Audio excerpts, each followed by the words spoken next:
하나님 아버지 구원의 은총 가운데 살아계신 하나님 앞에 예배합니다. 저희 예배를 기쁘게 받아 주옵소서. 예수 그리스도의 이름으로 기도하옵나이다. 아멘.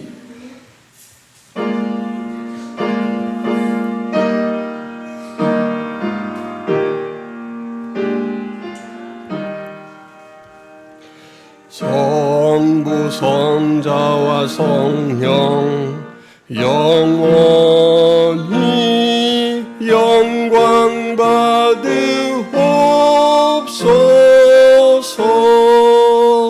태초로 지금까지 또 길이 영원 무궁 성삼위께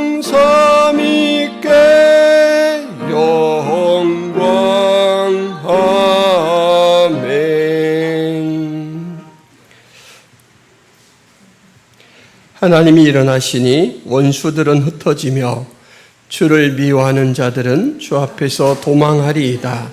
연기가 불려가듯이 그들을 몰아내소서. 불 앞에서 미리 녹음같이 악인이 하나님 앞에서 망하게 하소서. 의인은 기뻐하여 하나님 앞에서 뛰놀며 기뻐하고 즐거워할지어다. 하나님께 노래하며 그의 이름을 찬양하라. 하늘을 타고 광야에 행하시던 일을 위하여 대로를 수축하라. 그의 이름은 여호와이시니 그의 앞에서 뛰놀지어다. 그의 거룩한 처소에 계신 하나님은 고아의 아버지시며 과부의 재판장이시라. 하나님이 고독한 자들을 가족과 함께 살게 하시며 갇힌 자들은 이끌어내사 형통하게 하시느니라. 오직 거역하는 자들의 거처는 메마른 땅이로다. 하나님이여 주께서 가난한 자를 위하여 주의 은택을 준비하셨나이다. 아멘.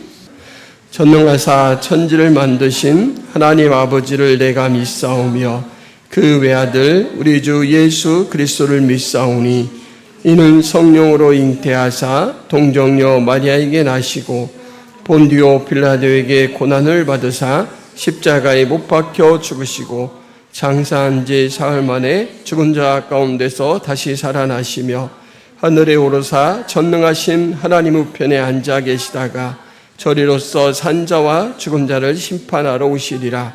성령을 믿사오며 거룩한 공회와 성도가 서로 교통하는 것과 죄를 사하여 주시는 것과 몸이 다시 사는 것과 영원히 사는 것을 믿사옵나이다. 아멘.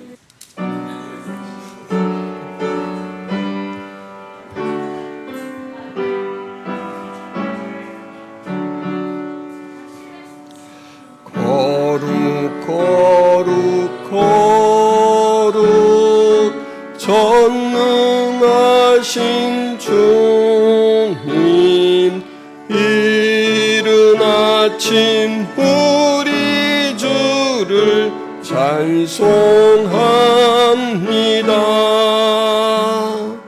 거룩 거룩 거룩 자비하신 주님, 성삼위일체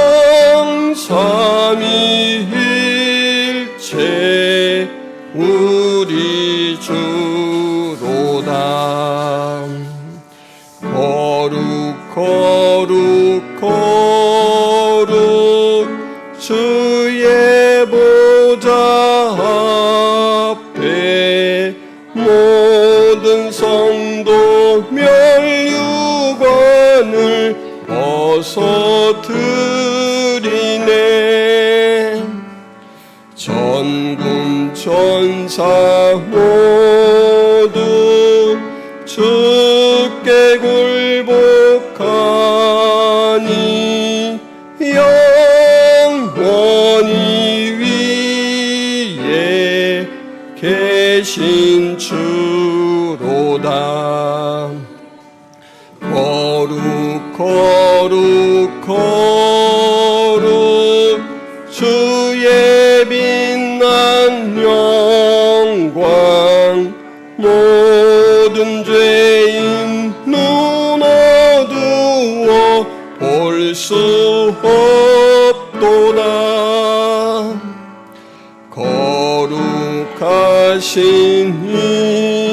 이가 주님밖에 없네.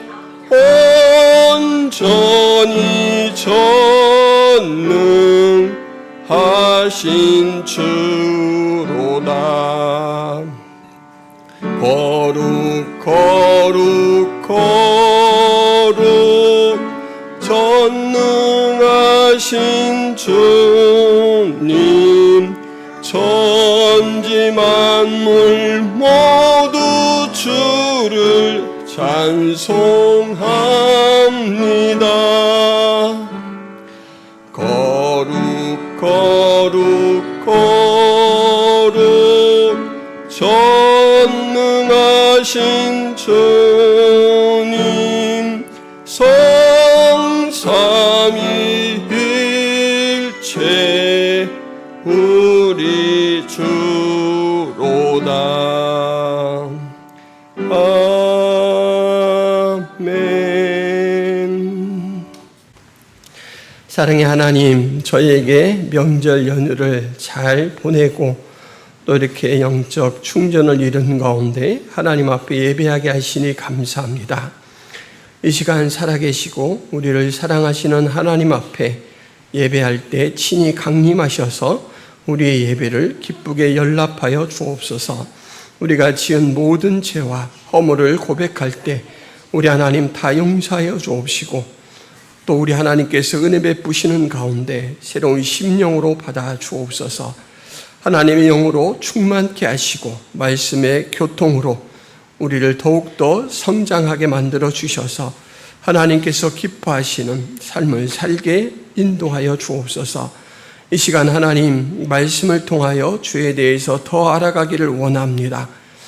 우리의 지식의 문을, 지혜의 문을, 명철의 문을 활짝 여시고 하나님에 대해서 나타내 주옵소서.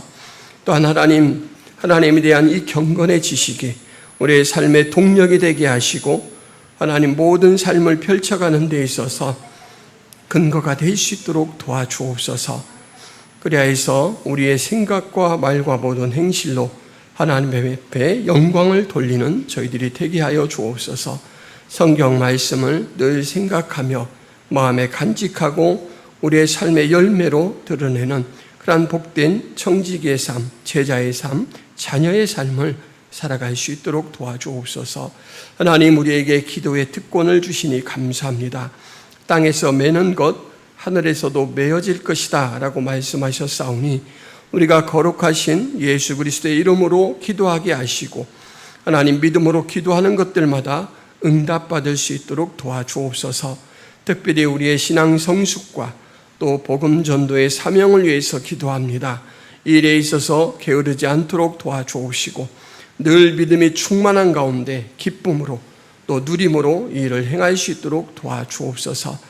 하나님, 또한 선교사님들 어느 사역 현장에 있든지 간에 주님께서 살펴주셔서 저들 안전하게 하시고 그 사역의 현장에 풍성한 영적 열매가 거두어지게 하여 주옵소서.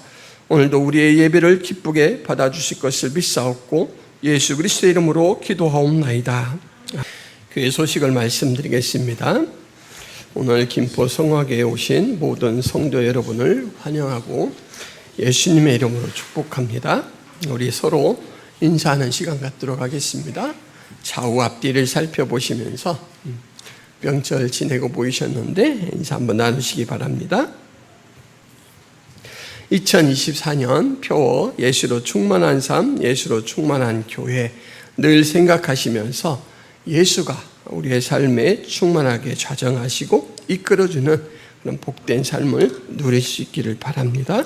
이를 위하여 성경 통독을 위한 성경 문제풀이를 하고 있습니다. 매일매일 성경을 읽어나가시면서 말씀의 은혜를 받으시기를 바라고 또 본문과 관계된 문제들을 풀어주셔서 이렇게 주일날 제출해 주시기 바랍니다.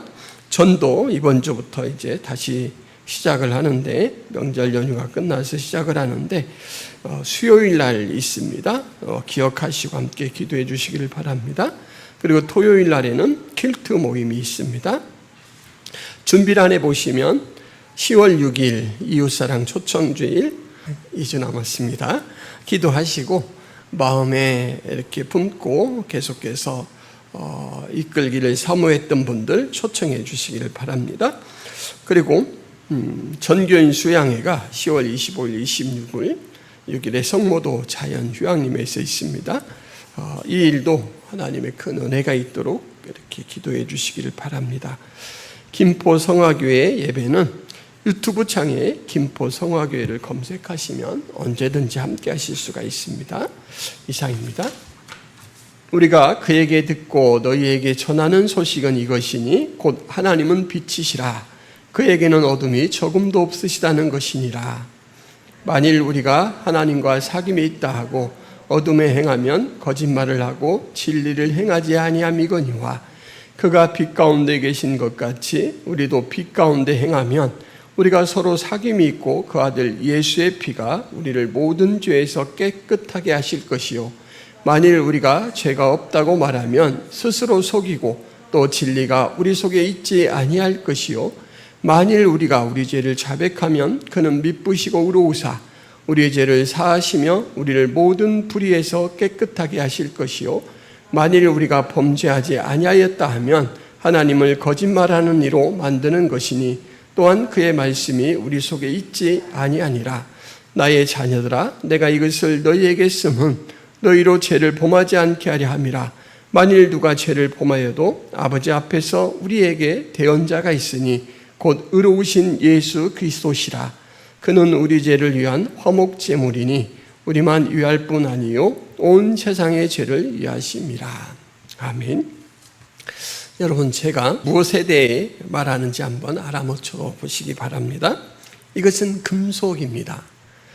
이집트에서는 한때 이 금속 가격이 금보다 2.5배 정도 비쌌다고 합니다. 미국 서부개척 시대에는 우유를 보관할 때 우유단지에 이것으로 만든 제품을 넣어주었다고 합니다. 그러면 우유가 오랫동안 싱싱하게 보관이 되었다고 합니다. 지금도 인체 내에 삽입하는 여러 의료기구들 있죠. 그 끝에 이 금속으로 코팅을 많이 한다고 합니다. 그리고 이 금속은 금속들 중에서 전기와 열, 전도율이 아주 높아서 우주선이나 연구소 같이 특별 장치 설비에 중요하게 쓰이고 있습니다. 이 금속은 황과 만나면 검은 얼룩이 생깁니다. 또는 제품 자체가 검게 변색이 됩니다. 보통 이 황성분은 독을 만들 때, 제조할 때 많이 들어가는데 그래서 이 금속은 독을 감별하는 데 적격입니다. 이 금속은 무엇일까요? 이 정도 말씀을 들었으면 짐작하실 수 있겠죠. 특히 마지막 힌트, 독 감별. 옛날 궁에서 임금님이 먹는 수라를 기미상궁들이 먼저 이렇게 독이 있는지 감별을 했잖아요. 그때 쓰던 물건이 뭐였습니까? 은수죠. 예, 은입니다. 은. 제가 지금 말씀드린 이 금속은 은입니다. 이집트에서는 금은 많이 생산이 되었는데 은은 많이 생산이 되지 않아서 수입 의존도가 높아서 2.5배, 금보다 값이 높은 때가 있었다고 합니다. 또 은은 항균력이 뛰어나서 우유 단지에 그 당시에 이제 은화가 있었잖아요. 은으로 만든 그 화폐 하나를 넣었다가 이렇게 오랫동안 우유를 보관해서 먹는 그런 습관이 생겼고 지금도 의료기는 이제 몸속에 병균이 들어가지 않도록 마지막 그 부분을 이 은으로 코팅을 해서 우리 몸에 들어가는 부분을 건강하게 유지한다라고 합니다. 그리고 우주선 같은 거는 아주 무게에 예민하잖아요. 그래서 작은 이 재료만 쓰고도 전기 전도율이나 열 전도율이 뛰어나야 되기 때문에 보통 우주선 안에 배선을 깔 때 이 은을 많이 사용한다라고 합니다. 제가 이렇게 같이 이야기를 나눠보면서 은이 이렇다네요. 은이 이런 특징이 있습니다. 라고 이야기를 나눠보니까 은이 되게 인간 세관에 유용하죠. 그래서 어떤 과학자들은 이 은을 은혜로운 금속이라고 불렀습니다. 은혜로운 금속. 그런데 은이 아무리 많은 장점을 가졌다 하더라도 그 장점을 찾아내는 안목이 있어야 됩니다. 그리고 그 장점을 우리 생활에 유익하도록 이렇게 이용할 수 있게 만드는 지혜와 기술이 필요하죠. 하나님께서는 사람에게 이런 지혜를 주셨습니다. 그리고 이 지혜는 영적 영역에서도 필요합니다. 하나님께서는 영적 존재이시기 때문에 이 땅에 사는 육적 존재인 우리가 하나님에 대해서 온전히 이해할 수가 없죠. 그래서 하나님께서 하나님을 나타내 주시는 방법이 있는데 그것을 계시라고 합니다. 계시. 이 계시를 우리가 잘 이해하기 위해서도 이 지혜가 필요합니다. 오늘 요한이 아주 중요한 진술을 합니다. 5절 말씀 한번 보시기 바랍니다. 우리가 그에게서 듣고 너희에게 전하는 소식은 이것이니 라고 말한 이 부분에서 그에게 들었다라고 했는데 그는 예수님입니다. 그러니까 요한 사도잖아요. 요한이 예수님의 제자로 계속해서 살아가면서 들은 소식이 있는데 그것은 무엇이냐면 이제 그 다음부터입니다. 하나님은 빛이시라 그에게는 어둠이 조금도 없으시다는 것이니라. 하나님은 빛이시다. 이 말을 요한은 그리스도 예수에게 많이 들었고 이제 그것이 너무너무 중요하기 때문에 그 들은 사실을 오늘 너희에게 전한다 라고 요한 서신을 써서 교회에 전달하고 있습니다. 이것은 예수님에게서부터 시작된 그런 사상이 아니라 구약시대 때부터 전해진 사상입니다. 이사야 60장 19절 말씀 다시는 낮에 해가 내 빛이 되지 아니하며 달도 내게 빛을 비추지 않을 것이요 오직 여호와가 내게 영원한 빛이 되며 내 하나님이 내 영광이 되리니 여기에서 여호와가 내게 영원한 빛이 된다라고 말씀하고 있고 시편 27편 1절에는 여호와는 나의 빛이요 나의 구원이시니 내가 누구를 두려워하리요 여호와는 내 생명의 능력이시니 내가 누구를 무서워하리요 라고 해서 하나님을 빛으로 빗대어 표현하고 있습니다. 여러분 서로 빗댄 말에서 핵심 요점은 서로 간의 유사성, 공통점입니다. 제가 저기 방송 봉사를 하고 있는 우리 승권 청년을 보면서 승권 형제는 전봇대 같아 이렇게 말한다면 뭐에 대해서 말하는 걸까요? 승권 형제의 키가 크다라는 부분이죠. 전봇대가 길쭉하니까. 그것처럼 하나님은 빛이시다라고 한다면 하나님과 빛 사이에 공통점이 있고 그 공통점, 빛에서 발견하는 그 특징이 곧 하나님이 가진 속성의 특징이다라는 말이죠. 그렇기 때문에 우리가 이 말씀에서 먼저 빛의 특징이 뭔가라는 걸 알아야죠. 하나님은 빛이시라 그에게는 어둠이 조금도 없으시다. 이 말씀에서 하나님에 관한 부분을 한번 지어보시기 바랍니다. 하나님 그리고 하나님을 가리키는 또 한마디는 그저 그리고 하나님 그에게는 인격적 존재니까 그 인격적 존재에 맞는 서술어를 쓰고 있습니다. 그게 뭐냐면 이시라 없으시다. 이 부분을 한번 지어보시기를 바랍니다. 그러면 이 말만 남습니다. 빛에게는 어둠이 조금도 없다. 맞습니까? 빛에게는 어둠이 조금도 없다. 이 말을 하나님에게 적용해서 쓰고 싶은 의도로 이 표현을 쓴 것이죠.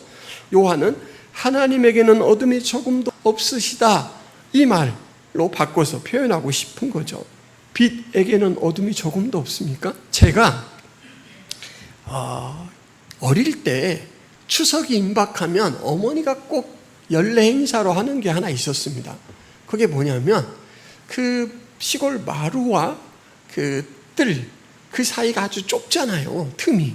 근데 어머니가 고기를 기어 들어가셔요.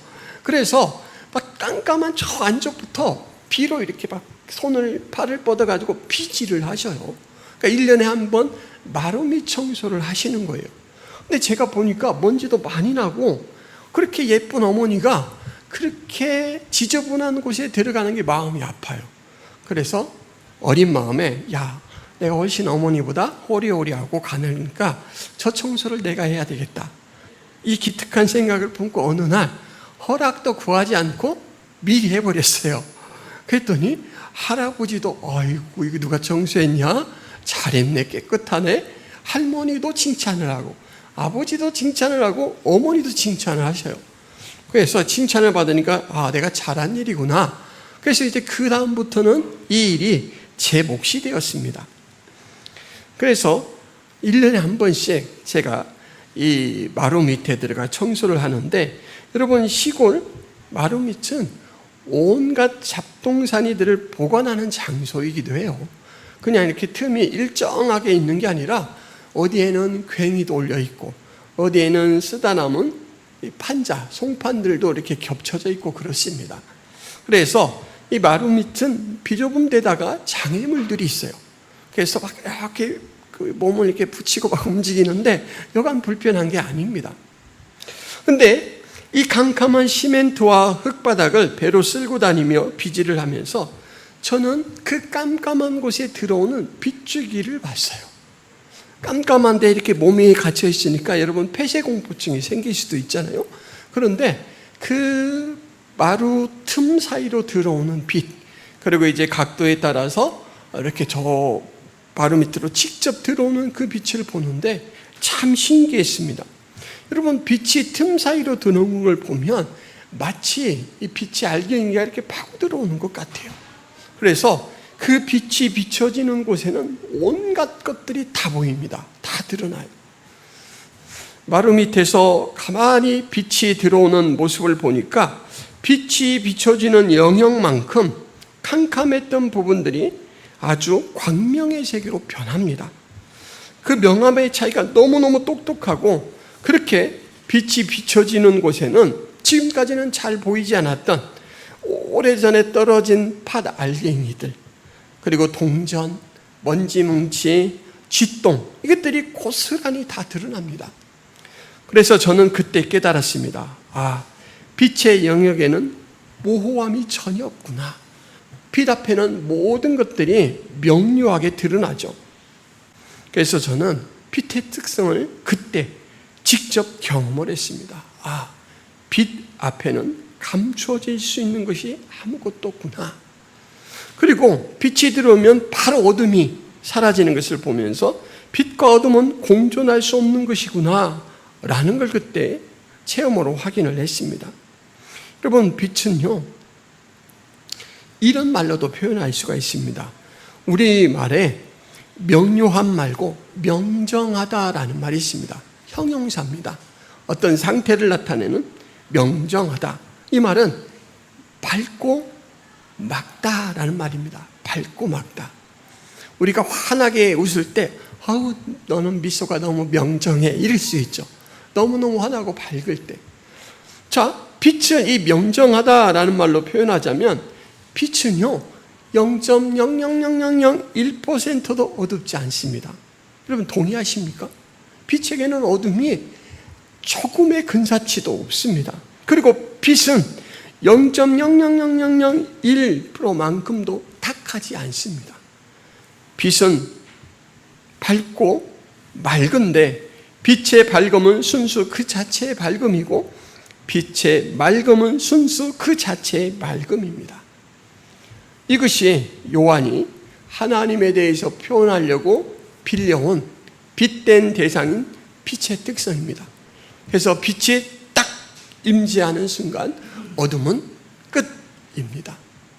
자연에서 빛과 어둠이 즉 상반되는 것이 서로 공존할 수 없듯 하나님에게도 공존할 수 없는 것이 있다라고 말하는데, 오늘 말씀에서 그게 무엇인가라는 걸 살펴볼 필요가 좀 있죠. 6절 한번 읽어볼까요? 만일 우리가 하나님과 사귐이 있다 하고 어둠에 행하면 거짓말을 하고 진리를 행하지 아니함 이거니와. 이 6절은요 혼문장 4개로 쪼개서 생각해 볼 수가 있습니다. 첫째, 우리가 하나님과 사귐이 있다라고 말한다예요. 우리가 하나님과 사귐이 있다. 이것은 주장이죠, 주장. 하나님과 나는 사귄다, 교제한다라는 주장이에요. 근데 만일이라는 말이 붙어서 이거는 가정이에요, 가정. 만일 하나님하고 교제하고 있다라고 말한다고 치자. 그래서 이 가정 주장에 대한 가정을 했고요. 두 번째는 어둠에 행하면 이란 말입니다. 주장은 나는 하나님과 사귐이 있다라고 했는데 실질적인 행동, 그 주장이 구성화된 현실은, 즉 일어난 사건은 어둠에 살고 있어요. 이때 어둠은 자연 속에 있는 빛의 반대인 어둠이 아니고 영적 어둠입니다. 그래서 계속 밑으로 이제 나가다 보면 7절부터 10절까지의 이 어둠은 죄, 불의, 범죄, 이것들로 표현됩니다. 그러면 하나님을 빛으로 표현한 이 빛은 뭐냐면 어둠, 죄, 이것들을 한 번에 확 밀어버리니까 뭘까요? 하나님의 성품 중에 거룩함이라고 할 수가 있습니다.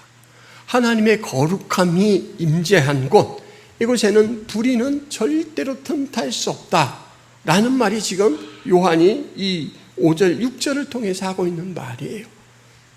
근데 주장이 뭐라고요? 나는 하나님과 사귐이 있다. 사귐이 있으려면 온전히 거룩한, 이것을 성경에서는 거룩함의 충만함이라고 말합니다. 하나님의 속성의 특징은 충만함입니다. 여러분, 제가 거룩합니까? 집사님 거룩하십니까? 거룩하죠. 우리가 거룩합니다. 거룩함이라는 것은 하나님이 가진 속성이기도 하고 사람이 가진 속성이기도 해요. 근데 우리의 거룩함은 아무리 뛰어나봤자 세발의 피고 결핍, 절대적 결핍인데 그 결핍에서 조금 먼지처럼 이렇게 발견되는 그 정도의 거룩함이에요. 그래서 인간 세상에서 만나는 아무리 거룩한 사람이라도 하나님 앞에 너는 정말 거룩해, 이렇게 합격점을 받을 수 있는 사람이 없습니다. 그런데 하나님의 거룩함은 아까 빛처럼 이 충만함이라는 것은 너무너무 꽉 차서 빈틈이 조금도 없는 걸 말하거든요. 하나님이 거룩한 이 상태가 이 충만함처럼 마치 빛이 어둠을 조금도 틈타고 들어올 수 없는 것처럼 완전히 밀어내는 것처럼 하나님의 거룩함은 그러하다. 근데 그 하나님과 사귀고 있다라고 주장을 했어요. 그리고 행실은 영적 어둠인 죄와 불의와 범죄를 여전히 하고 있어요. 여기 6절에 이 어둠 가운데 행한다라고 할 때 그 행한다라는 표현은 특별히 계속해서 습관적으로 하고 있는 것을 나타냅니다. 그러니까 어쩌다가 실수로 한번 죄를 짓는 게 아니고 계속해서 하나님과 사귐이 있다. 우리 지금 현대 시대로 이야기하자면 믿음이 좋은 신앙인이다 라는 교회에서 참 모범적인 신앙인이다 라고 주장하는데 그 삶은 그냥 죄범벅인 상태다라는 거예요. 6절에 이 문장을 4홑 문장으로 나눠볼 수 있다라고 했는데 그 중에 2가지 문장을 말씀을 드렸어요. 하나님과 사귐이 있다는 주장, 그리고 어둠 가운데 행하는 것. 하나는 주장이고 하나는 사실이고. 근데 이거는 둘 다 만일이라는 가정문이다. 여기에 대해서 이제 나머지 2 문장은 판정을 내리는 부분입니다. 뭐라고 이해하냐면 그렇게 주장하고 그렇게 산다면 거짓말이다. 그죠? 거짓말이다. 그 주장은 거짓말이다. 마치 빛과 어둠이 공존할 수 없는 것처럼 거룩하신 하나님, 충만한 거룩이 특징이신 하나님과 죄는 양립할 수 없다. 그러므로 그 주장은 거짓말이다. 그리고 그런 삶에 대해서는 진리를 행하지 아니함이거니와 라고 말합니다. 그건 비진리다. 진리라는 것도 하나님의 속성이죠. 요한이 힘줘 말하는 이 5절, 6절 말씀을 쉽게 정리를 하자면, 야, 네가 주장하는 그런 주장이나 너의 삶은 하나님과 무관한 것이야. 왜? 주장과 삶이 불일치하니까. 나는 거룩하신 하나님과 한편이다. 나는 그와 교제를 나눈다. 오늘도 그에게 기도했다. 그에게 예배했다. 라고 주장은 하는데 삶이 죄에서 떠나지 않는 삶이에요. 그런 신앙은 참 신앙이 아니다. 그 이야기를 합니다. 이 주장, 지금 요한 사도가 이렇게 말하는 것은 사실은 초대교회의 배경 때문에 그렇습니다. 초대교회 지난번에도 말씀드렸듯이 영지주의라는 이단이 이제 초대교회에 영향을 끼치고 있었는데, 이 영지주의 이단자들은 하나님께서 영적 지식을 깨달을 수 있는 선물을 주신다, 특별한 사람에게. 그런데 그 영지, 그 선물을 받아서 가지고 있는 사람은 더 이상 죄의 원리가 그 사람을 지배하지 못한다. 그래서 그 사람의 삶은 무엇을 해도 죄와 무관하다. 그래서 그 이후의 삶을 되게 방종의 삶을 살아갈 수 있도록 열어놓아 버렸습니다. 이것을 교회에서 예를 들면 목사가 그렇게 가르친다고 생각해 보세요. 그러면 성도님들이 그럼 막 살아도 돼? 내 맘대로 막 살아도 되겠네? 이렇게 생각하고 신앙이 어긋나게 되잖아요. 그걸 바로잡으려고 요한이 바로 구약 사상부터 전해져 오고 있는 하나님은 빛과 같아서 그의 거룩함 앞에 어떤 죄도 용납받을 수 없다. 그러므로 좋은 신앙이다, 하나님을 믿는 사람이다 라고 주장하고 고백하는 그 사람이 죄인된 삶을 살아가고 있다면 그건 주장도 거짓말이고 그 삶도 비진리다, 정신 차려라, 이렇게 얘기하는 겁니다. 초대교회 배경이다, 이 영지주의 이단이다 라고 하니까 그럼 나하고는 무관하네, 후유 안심이다, 나는 또 나에게 하는 말인지 알고 깜짝 놀랐네, 이럴 수도 있는데, 여러분 일면 우리에게도 하시는 말씀이에요. 너의 신앙 내용과 너의 고백이 일치해야 된다라는 말씀이죠. 그래서 우리는 이 말씀으로 우리를 돌아봐야 됩니다. 그러면 이제 우리가 깜짝 각성을 해서 놀랄 수 있어요. 그렇게 거룩함이 충만한 분이고 단 한 톨의 죄까지 그와 함께 할 수 없다면 나는 어제도 욕하고 어제도 어떤 사람을 미워하고 했는데 나는 이제 어쩌지? 이럴 수 있습니다. 맞죠, 여러분? 근데 안심하시기 바랍니다. 결론적으로 7절 말씀 한번 보세요. 그가 빛 가운데 계신 것 같이 우리도 빛 가운데 행하면, 하나님이 빛 가운데 계신 존재라는 걸 우리가 받아들이는 거예요. 인정하는 거예요. 그리고 빛 가운데 살아라 라고 하는 그 말씀을 우리가 순종하려고 애를 써요. 그러면 우리가 서로 사귐이 있고 그 아들 예수의 피가 우리를 모든 죄에서 깨끗하게 하실 것이요.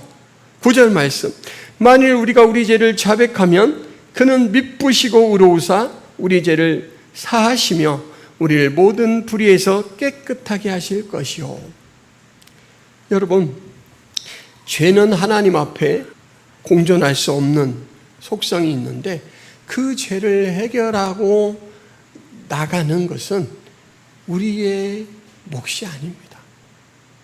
하나님은 우리를 철저하게 준비하고 무결점 상태로 나와야 돼, 이렇게 요구하지 않으셨어요. 나와라. 그렇다면 너의 죄는 그의 아들 예수의 피가 사해줄 것이다 라고, 깨끗하게 해줄 것이다 라고 7절에 말하고 있고, 9절에서는 우리가 죄를 자백하면 우리는 죄인이다 인정하고 하나님 앞에 나아갈 때 그는 미쁘시기 때문에, 하나님은 미쁘시다라는 건 신실하다, 믿을만하다라는 말입니다. 그는 정말 약속을 이행하는 신실한 분이시기 때문에 그렇게 나올 때 죄를 용서해 주겠다 하신 대로 우리의 죄를 사하며 우리를 모든 불의에서 깨끗하게 하실 것이다, 이렇게 말해요. 죄는 내가 빨고 없애고 죽여서 사라지는 것이 아니고 죄인된 상태로 하나님 앞에 나아갈 때 하나님께서 벗겨주셔서, 하나님께서 제거해 주셔서 사해 주셔서 사라지는 것입니다. 그러므로 여러분, 완전한 준비 상태로 나아가는 것이 아니고 하나님 앞에 나아갈 때 하나님께서 용납할 수 있는 존재로 하나님이 만들어 주십니다. 이게 너무너무 큰 우리에게 주어진 은혜입니다. 나는 할 수 없는데 주께서 하시고, 준비된 상태로 무결점으로 나와야 합격점이다가 아니고 나오는 것 자체가 합격점이다. 그 이후에는 내가 한다 이렇게 선언해 주시는 거예요. 어퓨 굿맨이라는 영화가 있습니다. 미군 기지가 쿠바에 있었는데 이곳에서 한 병사가 죽어요. 자살이 아니고 가혹행위를 당해서 죽습니다. 그런데 그 죽은 병사의 그 죽음의 책임이 누구에게 있는가라는 것을 이제 조사하는, 그리고 나중에 판결을 내리는 것이 이 영화의 주 내용입니다. 이 죽은 병사는 이 기지에서 적응을 잘 못합니다. 그래서 기지에 있는 그런 간부들에게도 좀 전출을 시켜 주십시오. 저는 이 기지에 맞지 않는 것 같습니다. 라고 이제 요청을 하고, 그리고 감찰부와 상원 의원 등 군 밖에 있는 외부 인사들에게까지 편지를 써서 전출 요청을 합니다. 간절한 것이죠. 기지 사령관은 이 병사에 대해서 되게 못마땅해요. 왜냐하면 이 해군이 쿠바라는 이 전선과 같은 지역에 와 있는데 왜 이렇게 나약한 모습을 보이는 거야? 군인 맞아? 이런 생각을 가지는 거예요. 그래서 꼴도 보기 싫은 거죠. 그런데 이 병사가 사열할 때 실수로 총을 떨어뜨렸습니다. 여러분, 그거 그냥 주워서 다시 잡으면 되잖아요. 그런데 군인에게 총은 생명과 같아요. 그래서 군인이 사열하다가 총을 떨어뜨렸다. 엄청난 실수입니다. 그래서 이 군 기지 사령관이 계급이 대령인데 이 사람이 병사들을 불러서 코드 레드를 명령합니다. 코드 레드라는 것은 위기 상황에 대해서 경고를 뜻하는 말인데 이 기지에서는 은어로 쓰입니다. 얼차례를 가하다, 기합을 주다. 그러니까 야, 너희들 알아서 잘 교육시켜. 이렇게 이제 명령을 내린 거예요. 그래서 이 두 병사가 코드 레드를 시행하다가 그만 죽은 거예요. 여러분, 1차 책임은 누구에게 있습니까? 두 병사에게 있어요. 그런데 항상 살인을 한 사람도 중요하지만 살인 교사를 한 사람의 죄도 엄청 크죠. 이 두 사람이 그냥 이 병사가 싫어서 이 코드 레드를 시행한 게 아니라 명령을 받고 시행했잖아요.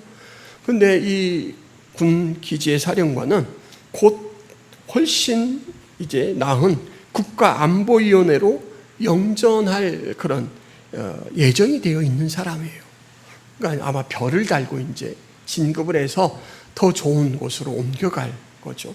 그래서 이 사건이 확산되고 책임이 자기에게 이렇게 주어지게 된다 그러면 그것이 이제 틀어질 수도 있잖아요. 그래서 빨리 좀 마무리가 됐으면 싶어서 이 자기가 명령을 내린 이 사실은 은폐하고 이 살인을 직접 하게 된 이 두 사람 병사에게만 모든 책임을 떠넘깁니다. 그래서 이 두 병사의 변호사 역할을 맡은 톰 크루즈가 조사를 하는데 그 과정 가운데 이 사령관이 어떤 사람인가가 드러나요. 이 사령관은 정말 군인 중이신이 충만한 사람입니다. 그래서 군인들이 이 사선에서 생명을 걸고 이런 헌신과 봉사를 하기 때문에 미국 국민이 안전하다. 그리고 그 자리를 우리는 절대로 피할 수 없고 영광스럽게 생각한다라는 그 생각이 아주 꽉 차 있습니다. 그리고 되게 어떤 면에서는 헌신적입니다. 그런데 이 사령관에게 정말 문제될 만한 이 사항이 뭐냐면 이 사령관은 권력 남용에 대해서 별 의식이 없습니다. 자기가 그 명령을 내렸기 때문에 한 병사의 생명이 끊어졌다. 이 생각에 대해서는 조금의 죄의식도 없어요. 계속해서 이제 이 변호사가 진실을 말하라 라고 독촉을 하는데 증인대에 이 사람을 세웠거든요. 그 자기가 하는 말을 무시하면서 계속 진실을 말하라 라고 했더니 성질을 버럭 내면서 넌 진실을 감당할 수 없어 이렇게 이야기합니다. 그래서 자기 입으로 자기가 진실을 감추고 있다는 게 드러나요. 이 틈이 벌어지자 더 이제 복받치니까 결국은 그래 내가 했다 이렇게 이야기를 해요. 그리고 이 사실이 본인의 입으로 자백됐기 때문에 이 이후부터는 이제 그에게 죄가 있는 것으로 추정하고 대하잖아요. 그런데 자기가 죄인으로 기소된다 이 사실을 절대 이해하지 못하고 어리둥절해합니다. 여러분, 요한이 지금 하나님은 빛과 같아서 죄하고는 조금의 타협도 없으시다 라고 이렇게 선언하는 이 선언, 오늘 이 선언을 우리가 일평생 우리 마음에 새기고 계속해서 우리가 돌아볼 말씀으로 받으셔야 합니다. 그렇지 않으면 이 쿠바에 있는 미군 기지의 사령관처럼 이 상황은 내 판단이 훨씬 중요한 것 같아. 성경이 여기까지 이렇게 세세하게는 이야기해 놓지 않았잖아 라고 하면서 자꾸만 자기 주관으로 상황을 해석하고 신앙의 원리를 만들어 가려고 합니다. 이것을 주관적 신앙이라고 해요. 아무리 경건한 모습이 있더라도 주관적 원리로 사는 이 신앙은 바른 신앙이 될 수가 없습니다. 그래서 기독교에서는 아주 재미나고 중요한 용어를 쓰는데 그것이 무엇이냐면 계시 의존적 사색. 계시 의존적 사색이란 말은 우리가 알 수 없는 역사를 이끌어가는 계획과 원리와 일하심이 하나님이 주관자시기 때문에 하나님이 드러내 보이지 않으면 우리는 알 수가 없는데 하나님은 감사하게도 이걸 드러내 보이셨다. 그래서 우리가 모든 것을 파악하고 행동할 때는 그 계시에 돌아가서 생각해야 된다라는 말입니다. 다른 말로 성경 중심의 삶이라고 할 수가 있습니다. 성도는 항상 성경 중심의 삶을 살아야 됩니다. 그렇지 않으면 아까 그 법정에서 자기가 죄로 기소되는 그 순간에도 어리둥절해서 왜요? 이러고 있는 사령관하고 비슷한 처지가 돼요. 제 말이 아니고 예수님의 말씀입니다. 마태복음 7장 22절에 보면 이런 말씀이 있어요. 그날에 많은 사람이 나더러 이르되 주여 주여 우리가 주의 이름으로 선지자 노릇하며 주의 이름으로 귀신을 쫓아내며 주의 이름으로 많은 권능을 행하지 아니하였나이까. 그때 내가 그들에게 밝히 말하되 내가 너희를 도무지 알지 못하니 불법을 행하는 자들아 내게서 떠나가라 하리라. 그러므로 누구든지 나의 이 말을 듣고 행하는 자는 그 집을 반석 위에 지은 지혜로운 사람 같으니. 지금 예수님께서 마태복음에서 하시는 말씀이 뭐냐면 나는 예수님의 이름으로 일평생 예배 소홀하지 않았습니다. 예수님의 이름으로 귀신도 쫓아내는 그런 사역도 했습니다. 실제적으로 귀신이 쫓겨났어요. 그래서 이 사람은 일평생 자기는 좋은 신앙인이라고 굳게 믿고 왔다는 거예요. 그런데 예수님께서 그에게 야, 너 누구냐? 나하고 상관없는 사람 아니야? 너 오른편이 아니고 왼쪽에 가야 서야 돼. 왼쪽은 버림받는 자들의 위치거든요. 그랬더니 이 사람들이 어리둥절해진 거예요. 예? 주님, 왜 제 생각과 당신의 생각이 다르지요? 제가 납득할 수 있게 어떻게 좀 해주세요. 주님의 이름으로 행한 일들이 여기 이렇게 증거로 산적해 있지 않습니까? 이렇게 말하는 거예요. 그런데 예수님께서 나는 도무지 알지 못한다. 불법을 행하는 자들아 떠나가라. 이렇게 말씀하시면서 아주 명확하게 해주시는 말씀이 있습니다. 누구든지 나의 이 말을 듣고 행하는 자는 그 집을 반석 위에 지은 지혜로운 사람 같다. 성경에 근거하지 않은 신앙생활, 임으로 하는 신앙생활은 하나님이 원하는 신앙생활이 아닐 수 있다라는 거예요.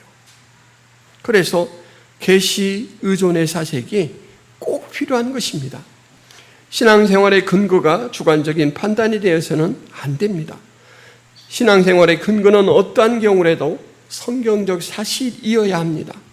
신앙생활의 원리와 근거가 성경 진리에서 자의적 해석과 주관적 판단으로 도취되는 순간 우리는 이 말씀의 무서운 경고와 마주쳐야 합니다. 바로 이 말씀이죠. 디모데후서 3장 5절 경건의 모양은 있으나 경건의 능력은 부인하니 이 같은 자들에게서 내가 돌아서라.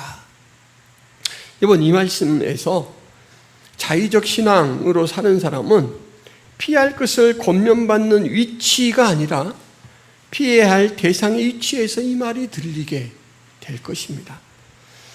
그러므로 우리는 우리의 생각을 내려놓고 하나님의 음성에 귀 기울이는 그런 습관을 가져야 됩니다.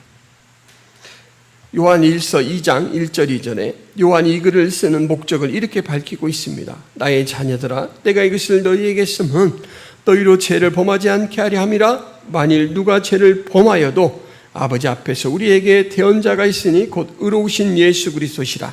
그는 우리 죄를 위한 화목제물이니 우리만 위할 뿐 아니요 온 세상의 죄를 위하심이라. 여러분, 신앙에서 가장 성숙한 신앙, 잘하는 신앙의 모습이 뭐냐면 하나님을 인식하고 인정하는 겁니다. 오늘 말씀에서도 죄를 혹시 범했을지라도 요한 1서 2장 1, 2절 말씀에 대속해 주시는 그분이 계시고 대언자로서 너희 편이 되어주시는 그분이 있음을 알려주려는 것이다 라는 거예요. 죄에 대해서 가장 잘못하는 태도는 부인하는 겁니다. 내가 뭔 죄를 지었다고 이러세요? 또는 외면하는 것입니다. 잘하고 있잖아요. 이것이 왜 무서운 죄냐면 부인하고 외면하는 사람에게는 죄를 해결받을 기회가 사라집니다. 그런데 저는 어쩔 수 없는 죄인입니다. 하나님이 저를 도와주세요. 저를 인도해 주세요.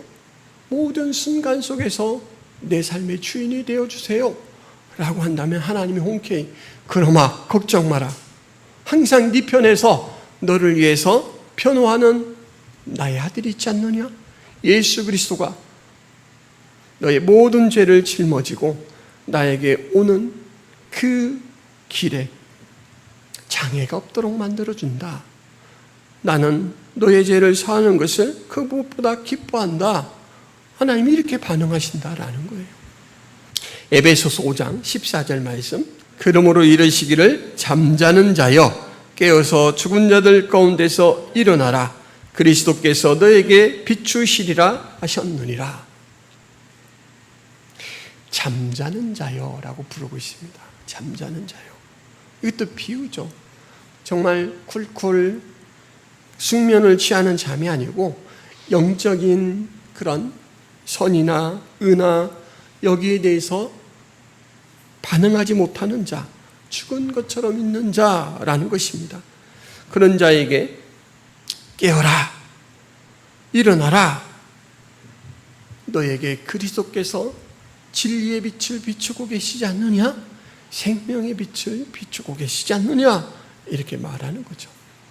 찾아오셨습니다. 비추어 주십니다. 우리는 아멘 하면 됩니다. 따라해보세요. 아멘. 네, 그분이 내 안에 성령으로 내주하십니다. 기도하겠습니다. 하나님, 우리가 하나님과 사귐이 있다 주장하면서 죄의 습관을 따라 계속해서 산다면 그 주장도 거짓이고 그 삶은 비진리의 삶이 되고 만다 경고하는 이 요한의 말씀을 통하여 우리를 돌아봅니다. 죄에 대해서 부정하거나 하나님 죄에 대해서 없다 외면하는 것이 아니라 저는 죄인일 수밖에 없지만 주의 사랑과 주의 긍휼과 용서하시는 자비 앞에 나아가 해결받습니다. 하나님 앞에 죄를 고백하고 늘 때를 따라 도우시는 은혜를 덧입는 삶을 살아갈 수 있도록 도와주옵소서. 그리하여서 매 순간 죄로부터 자유한 받은 자로서 기쁨을 누리고 영광을 누리는 그러한 삶을 살게 하여 주옵소서. 예수 그리스도의 이름으로 기도하옵나이다. 아멘.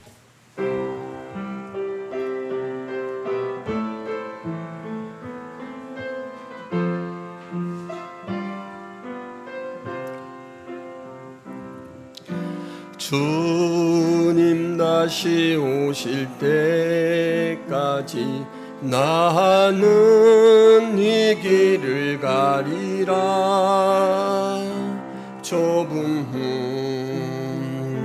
좁은 길 나의 십자가 지고 나의 가는 이 길 끝에서 나는 주님을 보리라.